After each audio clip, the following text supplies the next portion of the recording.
পয়গম্বর মূসা আলা নবিয়িনা ওয়া আলাইহিস সালাতু ওয়াস সালাম আল্লাহর পক্ষ থেকে এমন একটা ব্যক্তির ব্যাপারে তার কাছে ওহী আসলো, ও মূসা, পাহাড়ের এলাকায়, পাহাড়ের গর্তের মধ্যে একজন আমার প্রিয় বান্দা আছে, তারে তুমি জানাজা দিয়া দাফন করায় দিও। নবী মূসা আল্লাহর হুকুমে চলে গেলেন, গিয়া দেখেন এমন একটা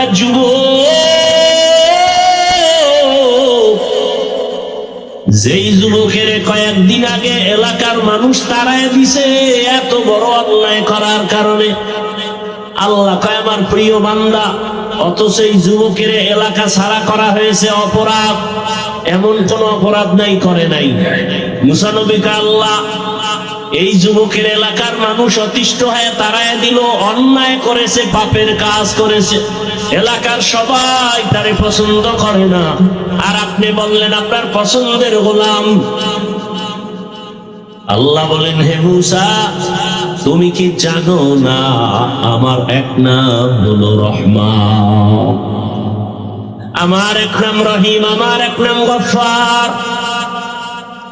এই যুবকটার এলাকার মানুষ তোমার মাধ্যমে তাড়ায় দিয়েছে পাপের কারণে, কিন্তু যখন চোখের পানি ছেড়ে কান্না করেছে আর ক্ষমা চেয়েছে, আমি আল্লাহ তার জীবনের সব গুনাহগুলো মাফ করে দিয়েছি। আতিনা ফি দারে দুনিয়া না হাসান, আতিনা ফি দারে উকবানা হাসান, ইয়া গিয়াসাল মুস্তাগীসিন আহদিনা নাফতিখারা বিল উলুমি ওয়াল গিনা। আল্লাহ বলেন, টাইম মতো সাহায্য চাও, আর দুই জিনিসের মাধ্যমে চাইও, এক হলো ধৈর্য, দ্বিতীয় হলো নামাজ। আজকে ধৈর্য নাই, নামাজ আছে, কি নামাজ পড়ি? নামাজের মধ্যে বৈশা মোবাইল নিয়ে চিন্তা, ঘর নিয়ে চিন্তা, দোকান নিয়ে চিন্তা, এই নামাজ। এই নামাজ তো জাহান্নামে দিবে আপনাকে আমাকে, আল্লাহ হেফাজত করে। নামাজের মতো নামাজ পড়ো,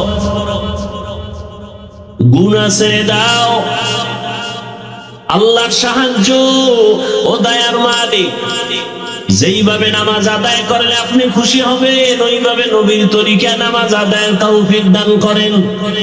এটাও সাহায্য চাওয়া, ধৈর্যের সাথে আল্লাহর কাছে চাইতে হবে। ও আমার যুবক বাবারা, বৃদ্ধ বাবাজি, পর্দার আড়ালের মা বোনেরা, এখনো সময় আছে, তওবা করেন, গুনার কথা স্মরণ করে আল্লাহর কাছে সাহায্য প্রার্থনা করেন। কয়দিন দুনিয়াতে বাঁচবেন, চোখের সামনে লাশের মিছিল চলে, পানির মধ্যে লাশ, গাড়ির নিচে লাশ, ঘুমের বিছানায় লাশ। আগামীকাল বেঁচে থাকার গ্যারান্টি নাই। আল্লাহর কাছে তওবা করো হে যুবক, আর মনটাকে বুঝাও। তোমার আমার মতো কত যুবক স্কুল কলেজে পড়ে, জেনারেল লাইনে থাকিয়ে নামাজ পড়ে, পর্দা করে, তুমি পারবা না কেন? তোমার মতো যুবক জেনারেল লাইনে আছে, চাকরি করে, ব্যবসা করে, নামাজ ছাড়ে না, তুমি পারো না কেন? তোমার মতো যুবক জেনারেল লাইনে আছে, গাড়ি চালায়, ড্রাইভারি করে, নামাজ পড়ে, তুমি পারবা না কেন? ও পর্দার আড়ালের মা, আপনার মতো কত মা, কত বোন পর্দা করে, নামাজ পড়ে, আপনারা কেন পারবেন না? আল্লাহর কাছে তওবা করেন। জীবনে গুনাহ তো কম করেন নাই, গুনার কারণে হাত না পাক, চোখ না পাক, জিহ্বা না পাক, অন্তর না পাক। আল্লাহর কাছে তওবা করেন, আর গুনাহ করব না, মোবাইল চালায় গুনাহ করব না, নামাজ ছাড়ব না, বেপরদায় চলবো না, দাড়ি কাটবো না, নবীজির সুন্নাত অনুযায়ী মা বাবার দোয়া নিয়া, উলামায়ে কেরামের দোয়া, শিক্ষকের দোয়া নিয়া নবীজির সুন্নাত অনুযায়ী জীবনটাকে চালাবো, গুনাহমুক্ত ভাবে চলবো, আল্লাহর সাহায্য নিয়ে নবীর আদর্শ মেনে চলবো। আল্লাহ আমাদের সবাইকে কবুল করে নেন, আমিন। আমার খানার প্রয়োজন বলতে পারি না, শুধু কান্না। আমার কান্নায় যে আমি খানা চাই, আমার দুনিয়ার কেউ বুঝে নাই, একমাত্র আমার মা বুঝে। মা বুঝতে পেরে দ্রুত খানার ব্যবস্থা করেছেন। বাবাও বুঝে না বাচ্চা কান্না করে কেন, শুধু মা বুঝে। বাবা বলে বাচ্চা কাঁদে কেন, খানা দাও। মা বলে সবে মাত্র খানা দিলাম, তো এখন কেন আবার কাঁদে? মা বলে তা খানার কান্না না, ঘুমের আগে বাচ্চা কান্না করে, সেই ঘুমের কান্না। কি কতটা দুর্বল! আমার কান্না ছাড়া কোনো পুঁজি বুঝে কে? মা। শীতের ভেতরে আমার কাঁথার প্রয়োজন, কান্না। বলতে পারি না আম্মু আমাকে কাঁথা দাও, আমার কান্না। মা বুঝতে পেরেছে, কাঁথার আয়োজন করলেন। প্রচন্ড গরমের ঘাম, বাতাসের প্রয়োজন, বলতে পারি না আম্মু পাখার ব্যবস্থা করে দাও। বুঝি কি? কান্নার আওয়াজ। দুঃখিনী মা আমার কান্নার ভাষা বুঝিয়া পাখার ব্যবস্থা করে দিয়েছে। বাথরুমের আমার প্রয়োজন, বলতে পারি না, নাও। বুঝি কি? কান্নার আওয়াজ। আমার কান্নার ভাষা বুঝে আমার মা আমাকে বাথরুমের ব্যবস্থা করে দিলেন। আমার বাবা বুঝে। আল্লাহ বলেন তুমি এতটাই দুর্বল, দুনিয়াতে তুমি পিপিলিকার কাছেও দুর্বল, একটা মশার কাছেও বড় দুর্বল। খানার বেলায় তুমি দুর্বল, মেধার বেলায় তুমি দুর্বল। এক কথায় তোমার মতো দুর্বল কোন প্রাণী আমি সৃষ্টি করি নাই। এত দুর্বল, আবার এই দুর্বলতার মাঝে সম্মান দিলাম সারা দুনিয়াতে বেশি। আমাদের মতো সম্মানে আছে জিনেরা, ফেরেশতা। আমরা যেমন দুর্বল তেমন সম্মানিত।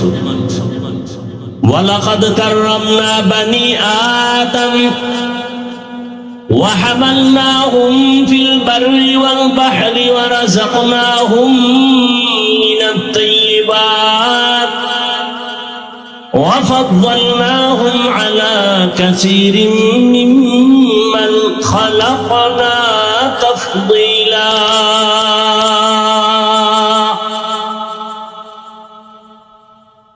আল্লাহ বলেন বনি আদম শ্রেষ্ঠ, আবার এই আদম সন্তানের ভেতরে নবীরা শ্রেষ্ঠ।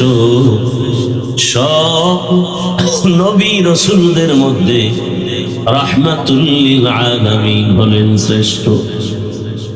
সব নবী রাসূলদের উম্মতের মাঝে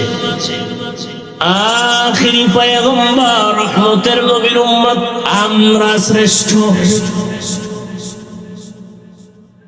মানুষ হিসাবে আমাদের মতো দুর্বল যেমন কোন প্রাণী নাই, আবার আমাদের মতো শ্রেষ্ঠ কেউ নাই। দেখো জাফর আনো মে মোহতারাম, দেখ জাফর আনো মে মোহতারাম, মুস্তফা কি উম্মতে খায়রুল উম্মাহ। নবীদের ভেতরে আমার নবী শ্রেষ্ঠ। গোটা দুনিয়ার নবীদের উম্মতের মাঝে আমরা হলাম শ্রেষ্ঠ। আমাদের শ্রেষ্ঠত্বের কারণ আমরা শক্তিওয়ালা, খাইতে পারি বেশি, চেহারা সুন্দর। কুনতুম খায়রা উম্মাতিন উখরিজাত লিন-নাস তা'মুরুনা বিল মা'রুফ ওয়া তানহাউনা 'আনিল মুনকার। শ্রেষ্ঠ নবী, রহমতের নবী, ওই নবীর উম্মত আমরা শ্রেষ্ঠ। টাকার কারণে না, মেধার কারণে না, দুইটা গুণ আমাদের মধ্যে আছে এই কারণে। এক, তা'মুরুনা বিল মা'রুফ। আখির নবীর উম্মতেরা নিজেদের জীবনকে বিসর্জন দিয়া মানুষের পেছনে দাওয়াত দেয়, নামাজের, নেক আমলের দাওয়াত। আবার ওয়া তানহাউনা আনিল মুনকার, যেমনি ভাবে মানুষকে সৎ পথে ডাকে, নেক আমলের দাওয়াত দেয়, বিপরীতে আবার অন্যায় পথে তারা রুখে দাঁড়ায়। নামাজের দাওয়াত চলে, রোজার দাওয়াত চলে, জিকিরের দাওয়াত চলে, দাওয়াতের দাওয়াত চলে, তাবলীগের দাওয়াত। আবার যারা মাদ্রাসার বিরোধিতা করে তাদের বিরুদ্ধে আবার রাস্তায় নেমে মিছিল করে, হুঙ্কার দেয়। ঠিক নেই? এ কারণে আমাদের সম্মান, শ্রেষ্ঠত্ব দেখা যা কুরআন মে মুহতারাম মুস্তাফা কি উম্মতি খায়রুল উম্মাহ। আল্লাহ তাআলা বলেন, তোমরা সৃষ্টিগতভাবে দুর্বল, খানার বেলায় দুর্বল। আমাদের থেকে বেশি খেতে পারে অনেক প্রাণী আছে না নাই? একটা গরু অনেক বেশি খায়, জঙ্গলের বাঘ আমাদের থেকে বেশি খায়, সমুদ্রের প্রাণী মাছ আমাদের থেকে বেশি খেতে পারে। আমরা খানার বেলায় দুর্বল, এতটাই যে দুর্বল, যদি নদীর মাছ আমাদের হাতে ধরা না দেয় জীবনে মাছ খাওয়া যাবে না। আমাদের শক্তি দিয়া মাছ খাওয়া যাবে? গরু যদি আমাদের হাতে দুর্বল প্রকাশ না করে, আমাদের বনি আদম কোনদিন গোশত খেতে পারবো না, দুধ দহন করে ঘরে নিতে পারবো না। আমরা যদিও দুর্বল, শক্তিশালী গরু আমাদের কাছে দুর্বল হয়ে থাকে, অনেক শক্তিশালী বাঘ আমাদের কাছে দুর্বল প্রকাশ করে, আমাদের দুর্বলতার কারণে না, সম্মানের কারণে। কিসের কারণে?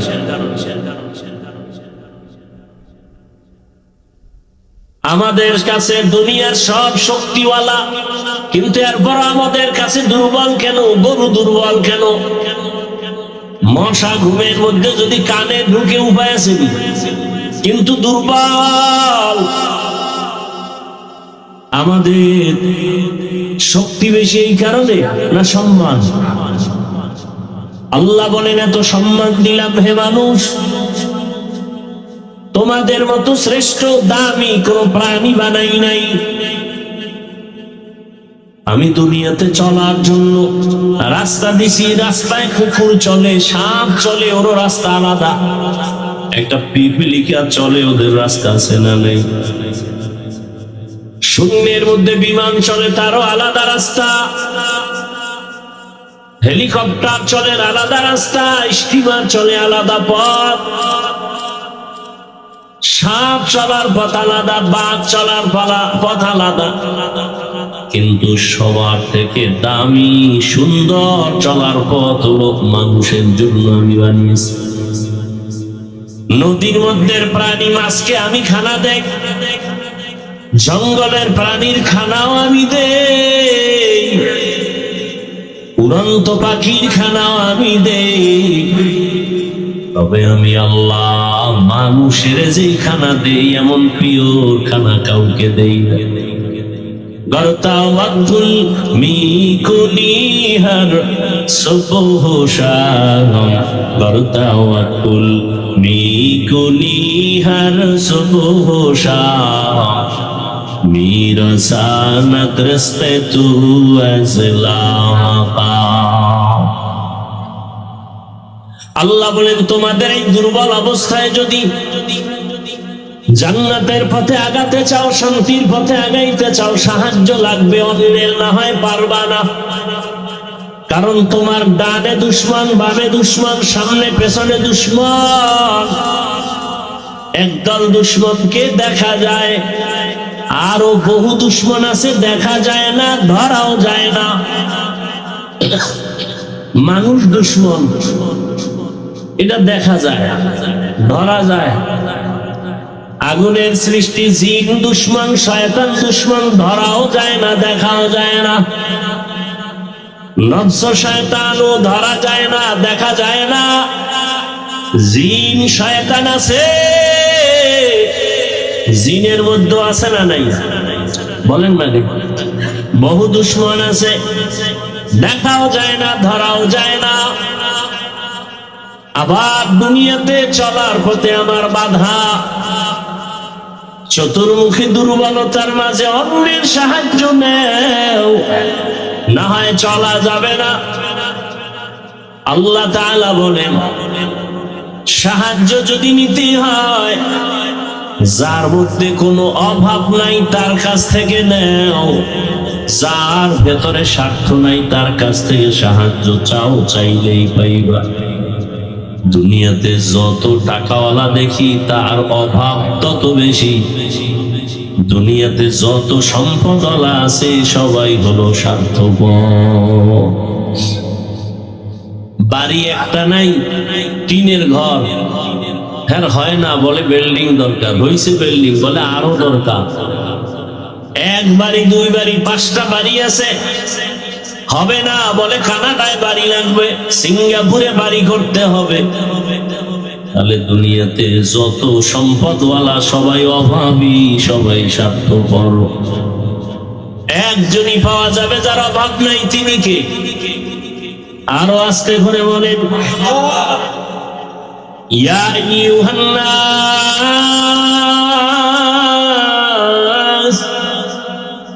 আনতুমুল ফুকারাউ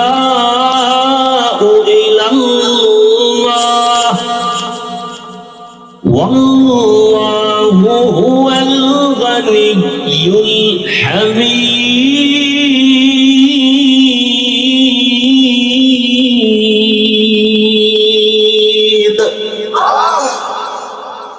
আল্লাহ বলেন, হে মানুষ, দুনিয়ার সবাই তোমরা ফকির, একমাত্র ধনীকে আল্লাহ বলেন আমি শুধু ধনী না, আমি হলাম প্রশংসিত ধনী। দুনিয়ার সব ধনীদের বদনাম আছে, প্রশংসা কম। আমার আল্লাহ এমন ধনী যার অভাব নাই, স্বার্থ নাই। আমার আল্লাহ এমন ধনী যার কোনো বদনাম নাই। দুনিয়াওয়ালাদের বদনাম কেন? বলে নিজের পেট ভরে না, অন্যকে দিবে বলে দেয় না। নিজেদের ক্ষুধা নিবারণ হয় না, এ কারণে অন্যকে দিবে দিবে বলে দেয় না। যতটুকু দেয় সেটা খোটা না দিয়ে আর থামে না, আছে না নাই? কিন্তু আমার মালিক কেমন দেওয়ার মাওলা, हर गोरी देने को तू तैयार है, जो न मांगे उससे तू बेजार है। দুনিয়াওয়ালাদের কাছে চাইতে গেলে মনে কষ্ট পায়, এত বারবার চাও কেন? আর আমার আল্লাহ বলেন আমার কাছে না চাইলে বেজার, কারণ আমি দেওয়ার জন্য অল টাইম দরজা খুলে রাখছি। সমুদ্রের মাঝে বসে যদি বলো আল্লাহ, আমি সেখানেও হাজির। রাতের গভীর যদি ডাকো হে মালিক, রাতের গভীরে বাবা দরজা খুলে না, মা খুলে না, কেউ খুলে না। আমার আল্লাহ বলেন আমি আটকাই না, খুলবো কি? আমি দরজা খুলে রাখলাম, আমার দরজায় যে চাই সেই পায়। হিন্দু চাইবা দিব, খ্রিস্টানও চাইলে পাবে, ইহুদিরা চাইলেও পায়। আল্লাহ যদি স্বার্থপর হইতে, যারা আল্লাহর দেয়া পানি, আল্লাহর দেয়া সূর্যের আলো, চাঁদের আলো, আমার আল্লাহর দেয়া পাতান ভোগ করিয়া যারা আল্লাহর সাথে বেঈমানি করে, আল্লাহ যদি স্বার্থপর হইতে ঘুমের মধ্যে ওদের মেরে ফেলতো। বরং আল্লাহ তাআলা দরজা খুলে রাখছেন আর বলেন চাও, চাইলেই দিবি। একবার দুবার তিনবার অন্যায় করো, মা বাবার পছন্দ করে না। এক দুই তিনবার অন্যায় করলে ছাত্রের অন্যায় শিক্ষক মেনে নেয় না। আর আল্লাহ বলেন একদিন দুদিন, এক বছর দু বছর, যুগ যুগ ধরে গুনাহ করেছো, গুনাহ, নামাজ পড়ো নাই, আজান শুনে কানের মধ্যে হেডফোন লাগাইছো, সারা রাত মোবাইলে গুনাহ করেছো, মা বাবার সাথে গাদ্দারি আর বেয়াদবি করেছো, শিক্ষকের সাথে বেয়াদবি করেছো, আমার হুকুম মতো মসজিদে যাও নাই, আমার হুকুম মতো তুমি ব্যবসা করো নাই। আল্লাহ বলেন গুনাহ করতে করতে করতে করতে এক বছর, এক যুগ, 40-50 বছর পর্যন্ত তুমি গুনার পাহাড় বানিয়েছ। 40-50 বছর গুনাহ করে পাহাড় বানাইয়াও যদি এক সেকেন্ডের জন্য বলো হে মালিক আমাকে তুমি মাফ করে দাও, তোমার গুনার পাহাড় করতে লেগেছে 50-60 বছর, আর আমি তোমাকে ক্ষমা করতে লাগবে 1 সেকেন্ড। আমার কাছে চাইলে দিয়া দিব, উদউনি আস্তাজিব লাকুম। আল্লাহ বলেন আমার কাছে সাহায্য চাও, আমি আল্লাহ পিপিলিকারে দিয়ে তোমাকে দিব না কেন? আমি আল্লাহ চাওয়া ছাড়া নদীর মাছের যদি খানা দেই তোমাকে দিব না কেন? চাওয়া ছাড়া যদি আমি জঙ্গলের প্রাণীর খানা দেই, আশরাফুল মখলুকাত মানুষ, তোমাদের দিব না কেন? আমি যদি উড়ন্ত পাখির খানা চাওয়ার আগে দেই, আশরাফুল মখলুক মানুষ, তোমরা আমার আদরের, তোমাদের দিব না কেন? চাওয়ার মতো চাও, চাইতে দেরি পাইতে দেরি হবে না। আমরা চাই পাই না কেন? চাওয়ার মতো চাইতে হবে। চাওয়ার মতো চাবো কেমনে? 1 নাম্বার টাইম মতো চাইতে হবে। কি মতো? অতি গভীর হয় রজনী যখন,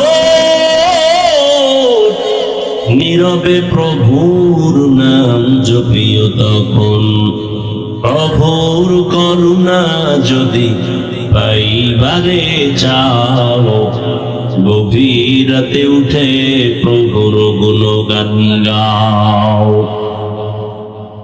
গভীর রাতে আল্লাহর বান্দা যারা চাইছেন তারা পেয়ে গেছেন। ইতিহাসে আছে ফেরাউনও কিন্তু আল্লাহর সাথে বেঈমানি করছে, কিন্তু রাতের গভীরে আল্লাহর কাছে কান্না করে চাইতো দুনিয়া দাও। মান কানা ইউরিদুল আজিলাতা আজ্জালনা লাহু ফিহা মা নাশাউ লিমান নুরিদ। আল্লাহ বলেন যে দুনিয়া চায় আমি তাকে দ্রুত দুনিয়া দিয়ে দেই। ফেরাউন চাইছে, আল্লাহ দিয়েছেন। তবে পরিণাম ফল কেমন হবে? দুনিয়া কেমন জানো স্বপ্নের মতো। আল মালু ওয়াল বানুনা জিনাতুল হায়াতিদ দুনিয়া। সম্পদ আর সন্তান এগুলো দুনিয়ার সৌন্দর্য। বিউটি পার্লারের সৌন্দর্য অনেক সুন্দর, কালা মানুষ সুন্দর হয়ে যায়, ঠিক নেই?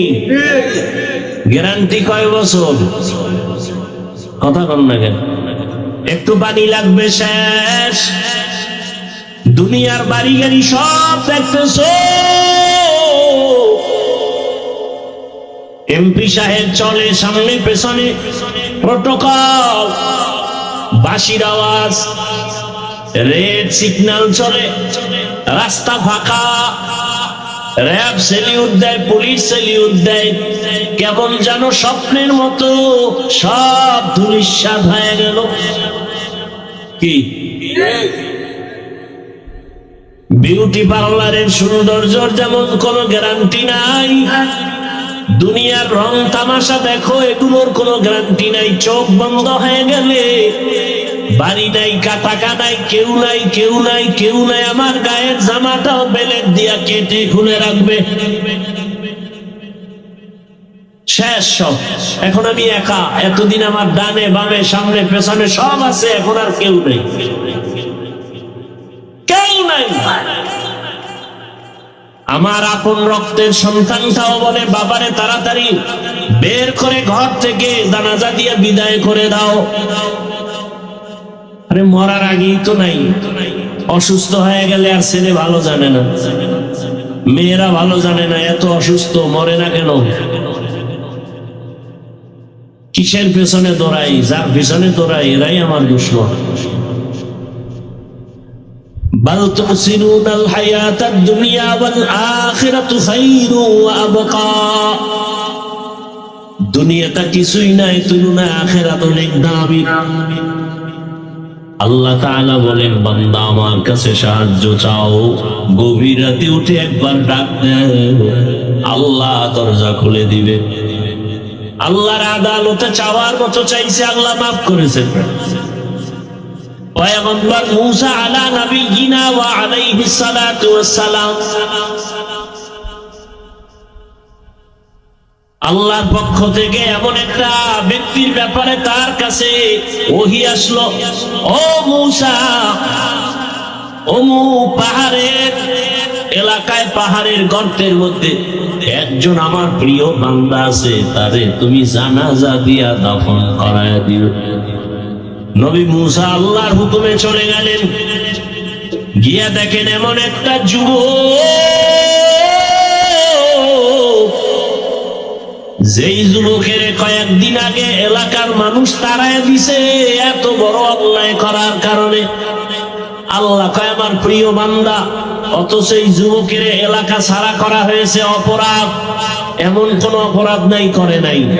মূসা নবীকে আল্লাহ এই যুবকের এলাকার মানুষ অতিষ্ঠ হয়ে তাড়ায় দিল, অন্যায় করেছে, পাপের কাজ করেছে, এলাকার সবাই তারে পছন্দ করে না, আর আপনি বললেন আপনার পছন্দের গোলাম। আল্লাহ বলেন, হে মূসা, তুমি কি জানো না আমার এক নাম হলো রহমান, আমার এক নাম রহিম, আমার এক নাম গফফার। এই যুবকটার এলাকার মানুষ তোমার মাধ্যমে তাড়ায় দিয়েছে পাপের কারণে, কিন্তু যখন চোখের পানি ছেড়ে কান্না করেছে আর ক্ষমা চেয়েছে, আমি আল্লাহ তার জীবনের সব গুনাহগুলো মাফ করে দিয়েছি। আতিনা ফি দারে দুনিয়া না হাসান, আতিনা ফি দারে উকবানা হাসান, ইয়া গিয়াসাল মুস্তাগীসিন আহদিনা নাফতিখারা বিল উলুমি ওয়াল গিনা। আল্লাহ বলেন, টাইম মতো সাহায্য চাও, আর দুই জিনিসের মাধ্যমে চাইও, এক হলো ধৈর্য, দ্বিতীয় হলো নামাজ। আজকে ধৈর্য নাই, নামাজ আছে, কি নামাজ পড়ি? নামাজের মধ্যে বৈশা মোবাইল নিয়ে চিন্তা, ঘর নিয়ে চিন্তা, দোকান নিয়ে চিন্তা, এই নামাজ। এই নামাজ তো জাহান্নামে নিবে আপনাকে আমাকে, আল্লাহ হেফাজত করে। নামাজের মতো নামাজ পড়ো, গুনাহ ছেড়ে দাও, আল্লাহর সাহায্য ও দয়ার মালিক যেইভাবে নামাজ আদায় করলে আপনি খুশি হবেন, ওইভাবে নবীর তরিকা নামাজ আদায়ের তৌফিক দান করেন। এটাও সাহায্য চাওয়া, ধৈর্যের সাথে আল্লাহর কাছে চাইতে হবে। ও আমার যুবক বাবারা, বৃদ্ধ বাবাজি, পর্দার আড়ালের মা বোনেরা, এখনো সময় আছে, তওবা করেন, গুনার কথা স্মরণ করে আল্লাহর কাছে সাহায্য প্রার্থনা করেন। কয়দিন দুনিয়াতে বাঁচবেন? চোখের সামনে লাশের মিছিল চলে, পানির মধ্যে লাশ, গাড়ির নিচে লাশ, ঘুমের বিছানায় লাশ। আগামীকাল বেঁচে থাকার গ্যারান্টি নাই। আল্লাহর কাছে তওবা করো হে যুবক, আর মনটাকে বুঝাও। তোমার আমার মতো কত যুবক স্কুল কলেজে পড়ে, জেনারেল লাইনে থাকিয়ে নামাজ পড়ে, পর্দা করে, তুমি পারবা না কেন? তোমার মতো যুবক জেনারেল লাইনে আছে, চাকরি করে, ব্যবসা করে, নামাজ ছাড়ে না, তুমি পারো না কেন? তোমার মতো যুবক জেনারেল লাইনে আছে, গাড়ি চালায়, ড্রাইভারি করে, নামাজ পড়ে, তুমি পারবা না কেন? ও পর্দার আড়ালের মা, আপনার মতো কত মা কত বোন পর্দা করে, নামাজ পড়ে, আপনারা কেন পারবেন না? আল্লাহর কাছে তওবা করেন। জীবনে গুনাহ তো কম করেন নাই, গুনার কারণে হাত না পাক, চোখ না পাক, জিহ্বা না পাক, অন্তর না পাক। আল্লাহর কাছে তওবা করেন, আর গুনাহ করব না, মোবাইল চালায় গুনাহ করব না, নামাজ ছাড়ব না, বেপরদায় চলবো না, দাড়ি কাটবো না, নবীজির সুন্নাত অনুযায়ী মা বাবার দোয়া নিয়া, উলামায়ে কেরামের দোয়া, শিক্ষকের দোয়া নিয়া, নবীজির সুন্নাত অনুযায়ী জীবনটাকে চালাবো, গুনাহমুক্ত ভাবে চলবো, আল্লাহর সাহায্য নিয়ে নবীর আদর্শ মেনে চলবো। আল্লাহ আমাদের সবাইকে কবুল করে নেন, আমিন। আলহামদুলিল্লাহি রাব্বিল আলামিন। والصلاة والسلام على سيد الأنبياء والمرسلين وعلى آله وأصحابه أجمعين يا أرحم الراحمين يا أرحم الراحمين يا أرحم الراحمين رب ارحمهما كما ربياني صغيرا اللهم إنك عفو كريم تحب العفو فاعف عنا اللهم إنا نسألك رضاك والجنة ونعوذ بك من سخطك والنار اللهم إنا نعوذ بك من البرص والجنون والجذام وسيء الأسقام اللهم إنا نسألك علما نافعا ورزقا واسعا وشفاء من كل داء দয়াময় আল্লাহ, গুনাহের বোঝা নিয়ে আপনার দরওয়াজায় হাজির, মেহেরবানি করে জীবনের সব গুনাহগুলো মাফ করে দেন। মাহফিল কবুল করে নেন, মাদ্রাসা কবুল করে নেন, ছাত্র উস্তাদ কমিটি এলাকাবাসীকে কবুল করে নেন, গুনাহমুক্ত জীবন দান করেন। আয় আল্লাহ, এলাকায় শান্তি দান করেন, মা বোনদের আবেদা পর্দাওয়ালা বানায় দেন, সন্তানগুলো নেককার বানায় দেন। আয় আল্লাহ, আমার যুবকদের দ্বীনের খাদেম বানায় দেন, মোবাইলের গুনাহ থেকে আমাদের হেফাজত করেন, লেখাপড়া যারা করে পরীক্ষার্থী কামিয়ে বিধান করেন, মা বোনদের আবেদা বানায় দেন। আয় আল্লাহ, যারা ব্যবসা করে, চাকরি করে, হালাল ভাবে বরকত দান করেন, হারাম থেকে হেফাজত করেন। দয়াময় আল্লাহ, অভাবীদের অভাব দূর করে দেন, ঋণ আদায়ের ব্যবস্থা করে দেন, সারা দুনিয়াবাসীকে মাফ করে দেন, যুদ্ধরত অবস্থা থেকে দুনিয়াবাসীদেরকে স্বাভাবিক জীবনে ফিরাইয়া দেন। আয় আল্লাহ, প্রবাসের জীবনে যারা ব্যবসা চাকরি করে হেফাজত করেন, বাংলাদেশ শান্তির দেশ বানায় দেন, দিন ও দেশের জন্য তাদের ফয়সালা করে দেন। এখনো যারা চেষ্টা করে কবুল করে নেন। আয় আল্লাহ, উলামায়ে কেরামদেরকে এখন এক বানায় দেন, বাতিলের মোকাবেলায় বিজয় দান করেন। আয় আল্লাহ, বাতিলকে বাতিলের দ্বারা দমন করে দেন, বাতিলের নেফাকি জাহির করে মুমিনের ঈমান আমল হেফাজতের ব্যবস্থা করে দেন। আয় আল্লাহ মাদ্রাসা কবুল করে নেন।